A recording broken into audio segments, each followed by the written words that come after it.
Salah satu anak usaha PT Pertamina Hulu Indonesia (PHI), yaitu PT Pertamina Hulu Mahakam (PHM), melakukan peresmian operasional prototipe diesel dual fuel DDF Crew-Boat pada Senin 12 Agustus 2024. DDF merupakan terobosan PHM dalam penerapan teknologi ramah lingkungan, berupa konversi mesin diesel Crew-Boat menjadi diesel dual fuel yang menggabungkan penggunaan bahan bakar gas LNG dan diesel. Inovasi DDF di sektor operasional transportasi laut di industri hulu migas merupakan yang pertama di Indonesia. Peresmian dilakukan oleh Menteri Energi dan Sumber Daya Mineral Arifin Tasrif yang juga dihadiri Menteri Perhubungan Republik Indonesia Budi Karya Sumadi, Kepala SKK Migas Dwi Sucipto, jajaran manajemen PHI dan PHM, dan beberapa tamu lainnya. Menteri Energi dan Sumber Daya Mineral Arifin Tasrif mengapresiasi atas inisiatif yang dilakukan PHM dalam mendukung program pemerintah untuk mengurangi emisi sesuai dengan target Net Zero Emission (NZE) pada tahun 2060 atau lebih cepat. Dengan peresmian prototipe DDF, Crew-Boat ini merupakan salah satu bukti nyata partisipasi aktif perusahaan minyak dan gas bumi Indonesia yang dapat memberikan manfaat secara signifikan bagi PHM dan masyarakat secara umum.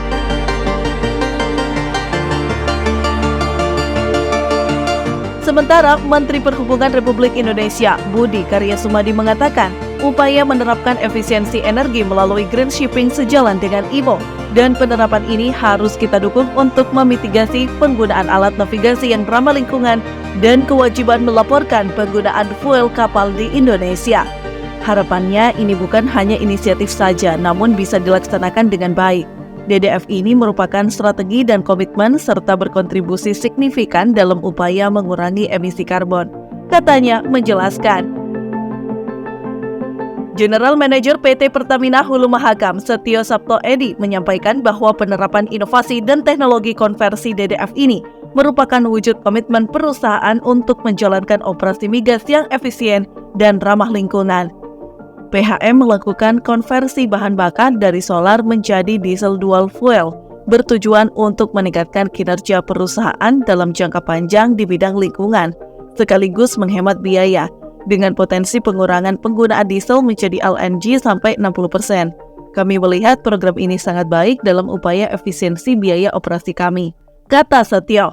Menurut Setio, kenaikan harga BBM, tingginya operasional armada laut, dan konsumsi solar yang besar mendorong PHM melakukan efisiensi dengan menggabungkan bahan bakar gas LNG dan diesel untuk operasional Crew-Boat. Di Pertamina sendiri Pak berarti mau kapan mulai direplikasi? Setelah ini mendapat sertifikasi dulu, Mbak. Jadi ini kan baru tadi prototipe untuk diuji jalankan, namanya fase eksperimental. Itu sekitar 1 tahun, makanya tadi kita minta kalau bisa dipercepat dari 1 tahun. Setelah itu keluar sertifikasinya, baru kita baru kita replikasi, karena itu akan lebih mudah. Karena kalau sekarang kan itu masih lama, tadi disampaikan oleh Pak Menteri, ini kok dari tahun 2020 sampai dengan sekarang kok nggak selesai-selesai. Harapannya next kapal berikutnya akan lebih cepat, tapi tahun depan harusnya sudah mulai lagi untuk replikasinya. Kalau kami kan punya kapal seperti yang ini ada 11 kapal, seperti yang Crew-Boat ini ada 11. Tentunya nanti kapal-kapal yang lain, ada HTS sama kapal-kapal yang lain bisa juga dilakukan seperti itu. Tapi itu tentunya kalau beda kapal kan tentu akan study lagi untuk melakukan engineering ulang gitu. Tapi itu bisa. Target setahun berapa kapalnya? Ini pembuatannya sekitar 1 tahun ya, karena procurement untuk materialnya sekitar 6 bulan, kemudian untuk modifikasinya sendiri 6 bulan. Jadi 1 kapal 1 tahun untuk dikerjakannya. Tapi nanti kalau sudah masif kan tentunya tidak hanya 1. Tapi kita harus contohkan dulu nih, 1 ini betul-betul sukses, kemudian sertifikasinya keluar, baru kita akan replikasi tidak hanya 1 tapi langsung.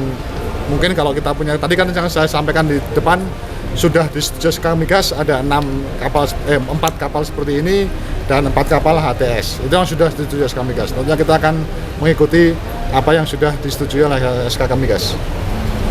Kalau yang HTS tadi biayanya berapa? Kisaran?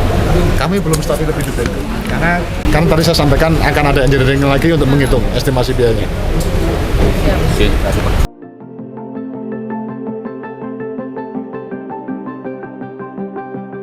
Di samping itu, Direktur Utama PHI Sunaryanto menyampaikan bahwa keberlanjutan operasi dan bisnis migas perusahaan berperan penting dalam mendukung keberlangsungan penyediaan energi nasional dan pembangunan ekonomi Indonesia. Kepala SKK Migas Dwi Sucipto menyampaikan apresiasi atas keberhasilan PHM dalam melakukan konversi bahan bakar ini. Menurutnya, terobosan diesel dual fuel Crewboat sangat penting karena mampu menggabungkan dengan penggunaan bahan bakar gas LNG di era transisi energi yang tengah berlangsung. Langkah ini sejalan dengan Renstra Indonesia Oil and Gas atau IOG 4.0, yaitu menjaga keberlanjutan lingkungan dan salah satu implementasi program Low Carbon Initiative atau LCI.